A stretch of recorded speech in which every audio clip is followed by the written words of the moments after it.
Hello everyone. இந்த வீடியோவில் வந்து நம்ம எதை பற்றி பார்க்க போகிறோம்னா எந்த டாபிக்னா arithmetic reasoning. So arithmetic reasoning அப்படிங்கிறது வந்து ஒரு 100% வந்து ரீசனிங் டாபிக் அப்படி நம்ம சொல்ல முடியாது. இதில் வந்து நம்ம மேக்ஸிமம் வந்து ஒரு 80% வந்து மேக்ஸ் டாபிக் தான் எடுப்போம். ஆனால் அதில் எப்படி நம்ம ரீசனிங் கொண்டு வரலாம் அப்படின்னா, நம்ம நார்மலாக பார்க்குற இந்த டாப்பிக்லாம் இருக்கு இல்லையா, percentage, profit and loss, ages, average, ரேஷியோன்னு சொல்லிட்டு இந்த டாப்பிக்லேயே வந்து நமக்கு அப்ளிகேஷன் ஓரியன்டான சம்ஸ் இருக்கும். ஓகேங்களா? அதாவது வந்து இப்போ வந்து ஒரு பர்சன்டேஜ் சம் இருக்குன்னா, பர்சன்டேஜ்ல நிறைய டைப் இருக்கு. நார்மல் மேக்ஸ்ல வந்து நீங்க பர்சன்டேஜ் பார்த்தீங்கன்னா, பர்சன்டேஜ் வச்சு இருக்கிறதே வந்து ஒரு ஸ்கோர் வச்சு இருக்கலாம். பாப்புலேஷன் பேஸ் பண்ணி பாப்புலேஷன் இன்க்ரீஸ் ஆகுது, டிக்ரீஸ் ஆகுது அப்படின்னு வச்சு இருக்கலாம். அதுக்கப்புறம் எலெக்ஷன்ல வந்து நம்பர் ஆஃப் ஓட்ஸ் வாங்கினது அப்படின்னு சொல்லி இருக்கலாம். ஸோ இந்த மாதிரி நிறைய டைப்ல வந்து இந்த பர்சன்டேஜ் சம்ஸ் வந்து இருக்கும். அதில் ரொம்ப ரொம்ப நம்ம மெயினாக யூஸ் பண்ணுறதுன்னு சொல்லி பார்த்தோம்னா, இப்போ 100% அப்படின்னா வந்து ஒன்றுன்னு சொல்லுவோம். 50% என்ன சொல்லுவோம், 1/2ன்னு சொல்லுவோம். ஸோ பர்சன்டேஜ்ல இதான் வந்து கான்செப்ட். இந்த கான்செப்ட் நம்ம இந்த இதில் வந்து அப்ளை பண்ணுறோம் இல்லையா, இந்த கான்செப்டை இதில் வந்து அப்ளை பண்ணுறோம் இல்லையா, இந்த அப்ளை பண்ணுறது தான் வந்து நம்ம வந்து இங்கே வந்து ரீசனிங் சொல்லி எடுத்திருக்காங்க. அதில் சில பர்டிகுலரான டாபிக்ஸ் இருக்குது, அதையும் எடுத்திருக்காங்க. அதுக்கப்புறம் நீங்கள் இந்த ரீசனிங் டாப்பிக்லேயே வந்து சில நேரத்தில் வந்து சிம்பிளிஃபிகேஷன் அப்படிங்கிற கான்செப்டும் நமக்கு வந்து ஒரு டாபிக் இருக்கும். அந்த சிம்பிளிஃபிகேஷன்லேயே வந்து மெயினாக இந்த பர்சன்டேஜுங்கிறது வரும். அதாவது ஒரு 50% of X equal to 97% of Y அந்த மாதிரி வந்து கேட்பாங்க. ஓகேவா? ஸோ இந்த மாதிரி இருக்கிறதுல வந்து எக்ஸ் பை ஒய் வேல்யூ என்ன, அந்த மாதிரி வந்து கேட்பாங்க. ஸோ இந்த பர்சன்டேஜுங்கிற டாபிக் வந்து எல்லா இடத்துலையும் வந்து யூஸ் ஆகும். ஈவன் இந்த இதுலேயுமே வந்து profit and loss, ages, average இந்த சம்மில் கூட வந்து அந்த அதோடைய இன்ஃப்ளூயன்ஸ் வந்து இருக்கும். ஸோ இப்போ நம்ம இந்த அரித்தமெட்டிக் ரீசனிங்ல என்ன மாதிரி பார்க்க போறோம்னா, இது வந்து மெயின் கான்செப்ட். கரெக்டா? இது வந்து மெயின் கான்செப்ட். இப்போ இந்த மெயின் கான்செப்ட்ல இருக்கிறதுல வந்து அப்ளிகேஷன் ஓரியன்டா இருக்கும் இல்லையா, அதை மட்டும் தான் நம்ம வந்து அரித்தமெட்டிக்ல ரீசனிங்ல வந்து எடுக்க போறோம். ஸோ அதில் வந்து இன்னைக்கு ஃபர்ஸ்ட் நம்ம எடுத்திருக்க வந்து பர்சன்டேஜ். ஸோ பர்சன்டேஜ்ல என்னெல்லாம் வந்து பேசிக் சம்ஸ்லாம் இருக்குன்னு சொல்லி நம்ம வந்து பார்க்கலாம்.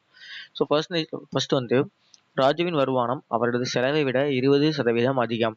அவரது வருமானம் 60% மற்றும் அவரது செலவு 70% அதிகரித்தால் அவரது சேமிப்பில் எத்தனை சதவீதம் அதிகரிக்கிறது அல்லது குறைகிறது? அதாவது ராஜு வந்து அவரோட செலவு வந்து எப்படி இருக்குன்னா, அவர் வாங்குற வருமானத்தோட அதிகமா இருக்கு. இப்போ இங்க இது போட்டிருக்கேன் இல்லையா, ஐனா என்னன்னா இன்கம், வருமானம். ஈனா வந்து எக்ஸ்பெண்டிச்சர், அதாவது செலவு. இது வந்து சேவிங்ஸ், சேமிப்பு. ஓகே, நமக்கு நம்ம எவ்வளோ வந்து செலவு பண்ணுறோம், எவ்வளோ சேமிக்கிறோம், அது ரெண்டையும் சேர்த்தா நமக்கு வந்து வருமானம் கிடைக்கும். நமக்கு வந்து கிடைக்கிற வருமானத்தை வச்சு தான் நம்ம எவ்வளோ செலவு பண்ணுறோம், எவ்வளோ சேமிக்கிறோம் அப்படிங்கிறது முக்கியம் இல்லையா. எவ்வளோ சேமிக்கிறோங்கிறது டிசைட் பண்ணப்படுது இல்லையா. ஸோ அப்போ இதான் வந்து ரொம்ப பேசிக்கான நம்ம வரவு செலவு கணக்கு, வீட்டில் வந்து பட்ஜெட் போட முடியாது, அந்த ஃபார்மில் தான். இப்போ அவங்க என்ன சொல்கிறாங்கன்னா, ராஜோட இன்கம் வந்து அவரோட வருமானம் வந்து அவரோட செலவை வந்து 20% அதிகம்னு சொல்கிறாங்க. அப்போது அவருடைய எக்ஸ்பெண்டிச்சரை விட, அவருடைய செலவை விட வருமானம் வந்து 20% கூட அப்படின்னு சொல்றாங்க. அப்போ கூட அப்படின்னா வந்து நம்ம டைரக்டா வந்து என்னது, இது வந்து 80 இருந்துச்சுன்னா இது வந்து 100 இருக்கும் அப்படின்னு போட முடியாது. ஏன்னா இங்க சதவிகிதத்துல இருக்கு. இது 80 இருக்குப்பா, இதோட 20 கூட தானே 100 அப்படின்னு சொல்லி நம்ம நம்ம போட்டுற முடியாது, தப்பாயிரும். ஓகேவா? ஸோ அதுக்கு நம்ம என்ன பண்ணணும்னா, இங்க வந்து எக்ஸ்பெண்டிச்சர் வந்து ஒருவேளை அவர் ரூ. 100 வாங்கியிருந்தாரு அப்படின்னா அவருடைய இன்கம் வந்து எவ்வளவு இருக்கும், ரூ. 120 இருக்கும்.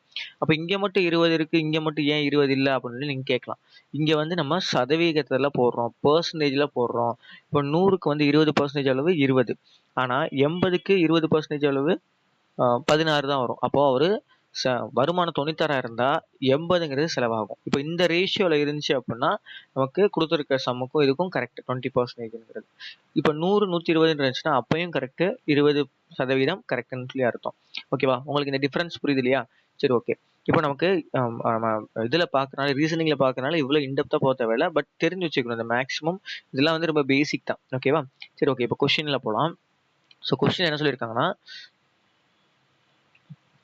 சொல்லியிருக்காங்கன்னா, இந்த இதில் ஒரு நிமிஷம்.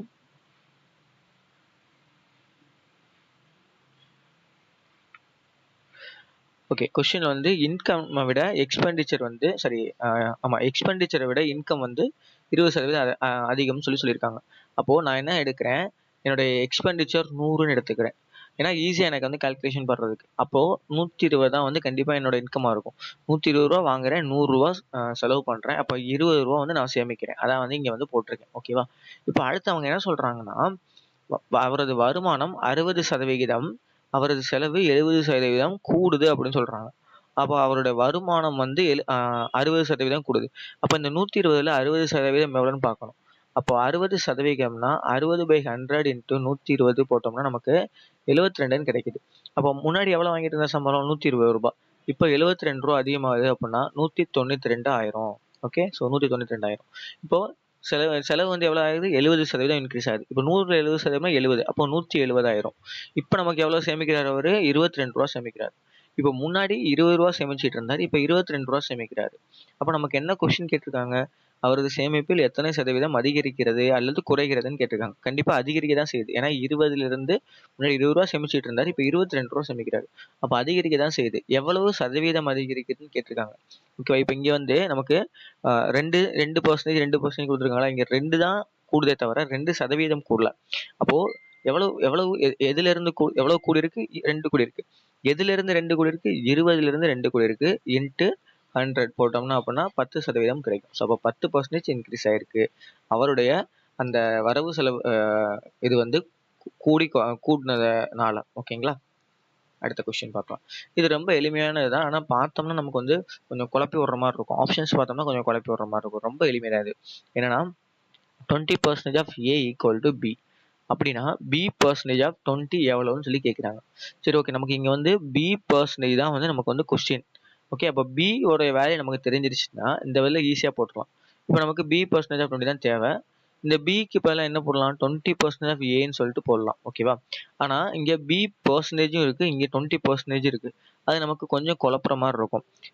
நான் நிறைய சம்ஸ் போட்டு பழகினா ஒன்றும் பிரச்சனை இல்லை. பட் சம் இப்போ தான் ஃபர்ஸ்ட் டைம் பார்க்குறீங்க அப்படின்னா கொஞ்சம் உங்களுக்கு வந்து குழப்புற மாதிரி இருக்கும். அதுக்கு நம்ம என்ன பண்ணலாம்னா இந்த பி பர்சன்டேஜ் அப்படிங்கிறத வந்து எப்படி எழுதிக்கலாம்னா b/100 இன்ட்டு 20 அப்படின்னு எழுதிக்கலாம். ஏன்னா ஆஃப்ங்கிறதுக்கு என்ன மீனிங்னா இன்ட்டு அப்படின்னு தான் மீனிங், சாரி பெருக்கல் அப்படி தான் மீனிங். ஓகேவா? ஸோ அப்போது பி பர்சன்டேஜ்னா பண்ணது பர்சன்டேஜ் 100 இன்ட்டு 20 அப்படின்னு சொல்லி வந்துடும். ஓகேவா? இப்போ நம்ம இந்த பியும் 1/20 தனித்தனியாக பிரிக்கிறோம்னு வச்சுப்போம். 1/100 இன்ட்டு அதே பி தான் இருக்குது. ஓகேவா? அதே B okay equal to sorry so இந்த இதை எப்படி பிரிக்கிறோம்? b/100 அப்படிங்கிறத வந்து 1/100 இன்ட்டு பி இன்ட்டு 20ன்னு பிரிக்கிறோம். இப்போ நமக்கு தனியாக ஒரு வேல்யூ பி கிடைச்சிருச்சா? இப்போ இங்கே பி தான் நமக்கு கொடுத்துருக்காங்க 20% ஆஃப் ஏன்னு சொல்லிட்டு. சரி, ஓகே, இது அப்படியே எழுதுவோம். 1/100 அப்படியே வந்துருச்சு. பிக்கு பதிலாக என்ன வரும்? 20% ஆஃப் ஏன்னு வரும். அப்போ இங்கே ஒரு 20% ஆஃப் ஏ, இங்கே ஒரு 20 இருக்கு இல்லையா? அந்த 20 தான் இங்கே வந்துருச்சு.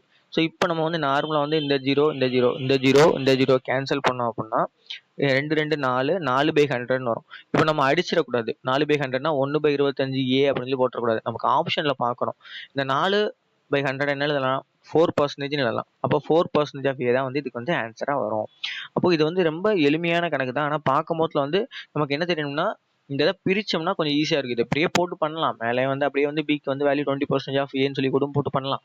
உங்களுக்கு ரொம்ப சம் பரிச்சயம் ஆயிடுச்சுன்னா பிரச்சனை கிடையாது. உங்களுக்கு பரிச்சயம் ஆகலை, இப்போ தான் கற்றுக்கிட்டு இருக்கீங்க அப்படின்னா இந்த மெத்தடில் நீங்கள் பிரித்து போடலாம். ஏன்னா நமக்கு டைம் இல்லாமலாம் கிடையாது. டைம் வந்து இதில் வந்து இருக்க தான் செய்யும். டிஎன்பிஎஸ்சியில் வந்து இருக்க தான் செய்யும். ஸோ அதனால சொல்கிறேன். ஓகேங்களா? அடுத்து Sudha spends 80% of her income. When her income is increased by 30%, she increases her expenditure by 20%, 25%.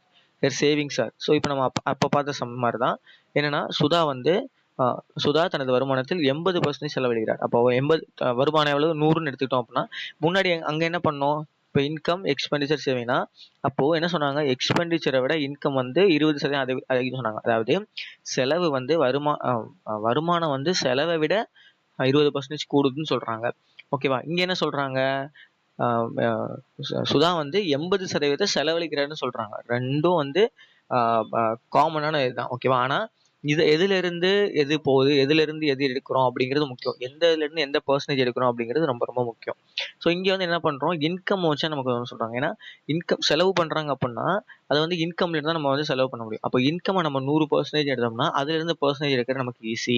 So எதுலேருந்து வந்து அந்த வேரியபிள் கொடுத்துருக்காங்க, எதை வந்து மைய புள்ளியாக வச்சுருக்காங்க அப்படின்னா அதுலேருந்து நம்ம அந்த 100% எடுத்துட்டோம்னா நமக்கு எளிமையாக இருக்கும். ஓகே, ஸோ அப்போது 100லேருந்து 80% செலவு பண்ணுறாங்க, 20 வந்து சேமிக்கிறாங்க. இப்போ அடுத்து என்ன பண்ணுறாங்க? அவங்க இன்கம் வந்து 30% கூடுது. அப்போ இன்கம் வந்து 100லேருந்து 130 கூடுது. she increases his expenditure by 25%. So இந்த எக்ஸ்பெண்டிச்சர் வந்து 25% கூடுது. 25% என்ன அர்த்தம்? 1/4. ஓகேவா? 25% பாருங்க, 25/100 இன்ட்டு எதுல இருந்து கூடுது? இந்த 80ல தான் கூடுது. 80ன்னு சொல்லி போட்டோம்னா 25 4ஆல் போடலாம், 4 20. அப்போ 20 ரூபாய் வந்து கூடிடுச்சு. அப்போ 80ல இருந்து 100 ரூபாய் ஆயிடுச்சு. இப்போ சேவிங்ஸ் எவ்வளவு அவங்களுக்கு? 30 ரூபாய். இப்போ 20 ரூபாய் முன்னாடி சேமிச்சுட்டு இருந்தாங்க, இப்போ 30 ரூபாய் ஆயிடுச்சு. அப்போ அவங்கள 10 சேமிக்கிறாங்க. எதுல இருந்து? 20 ரூபாயில இருந்து. இன்ட்டு 100 போட்டோம்னா 50%. ஓகே, ஸோ இது வந்து நமக்கு வந்து பார்த்த ஃபர்ஸ்ட் சம் மாதிரி தான். சரியா?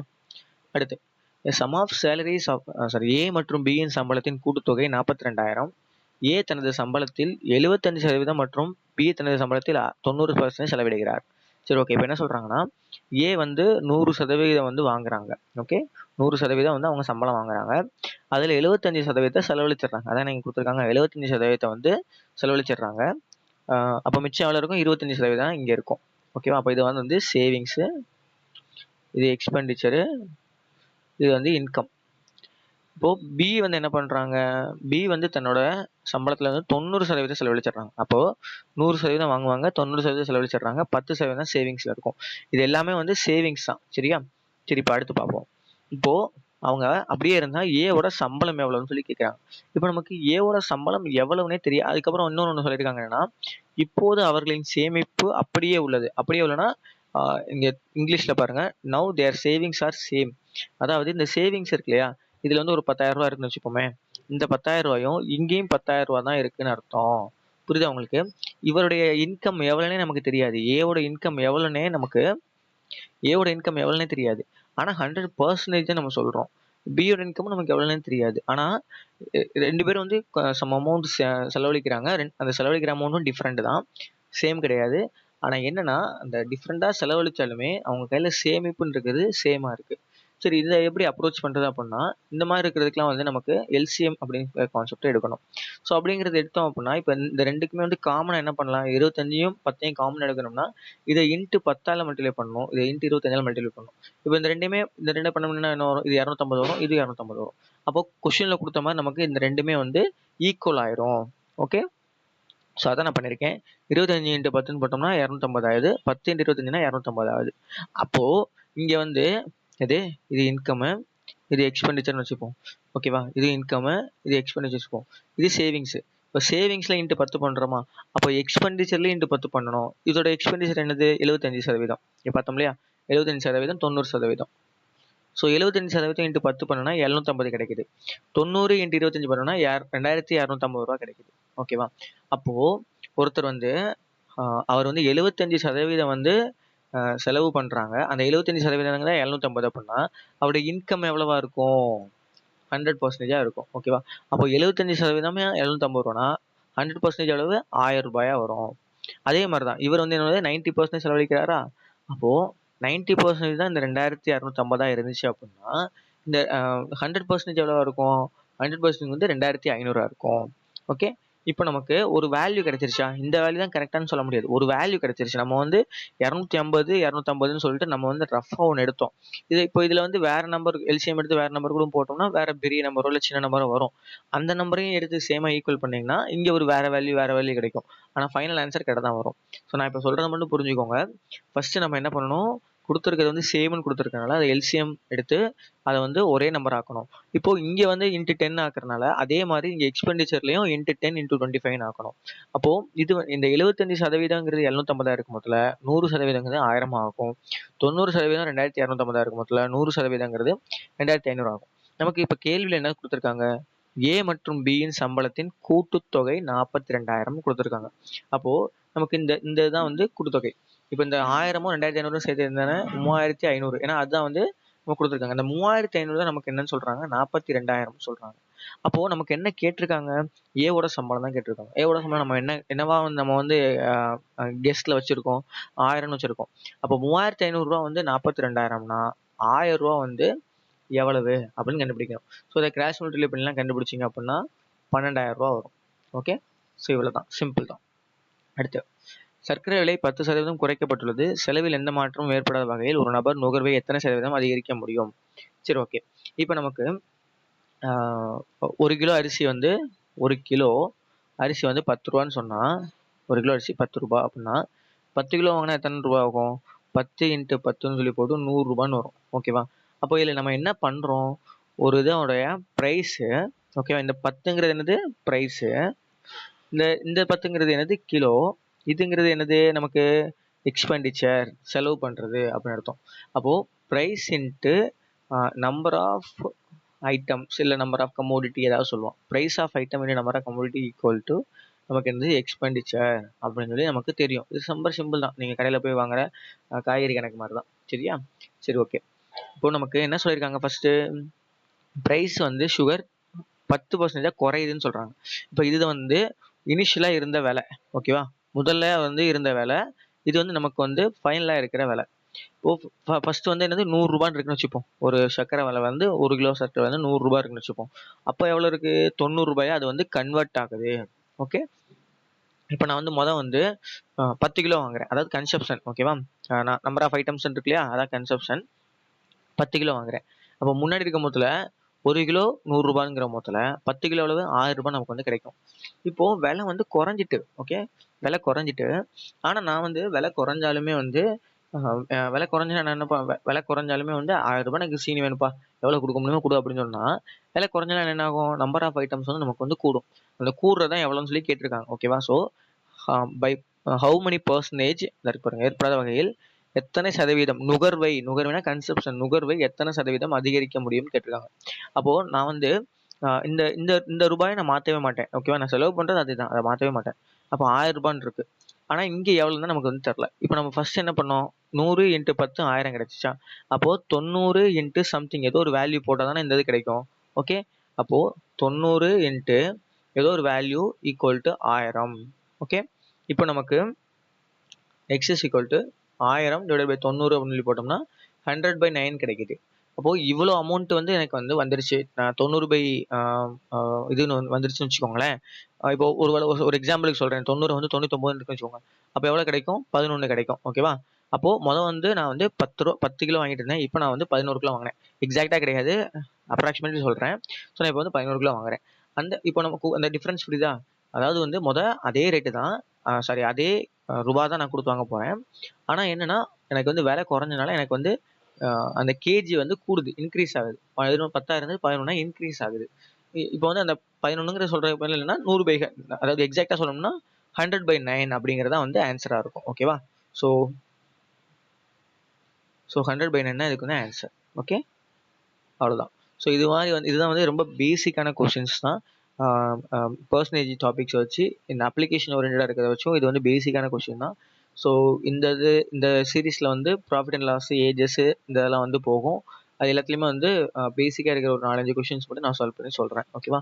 ஸோ ரொம்ப உங்களுக்கு ஈஸியாக அண்டர்ஸ்டாண்ட் ஆகும்னு சொல்லி நினைக்கிறேன். மேக்ஸுக்கும் உங்களுக்கு வந்து ஈவன் அடுத்து இதில் ஃபஸ்ட்டு ப்ரிலிம்ஸில் வர்ற மேக்ஸ் 25 மேக்ஸ் இருக்கு இல்லையா, அதுக்கும் வந்து இது வந்து உங்களுக்கு யூஸ் ஆகும் நம்புகிறேன். ஓகேவா?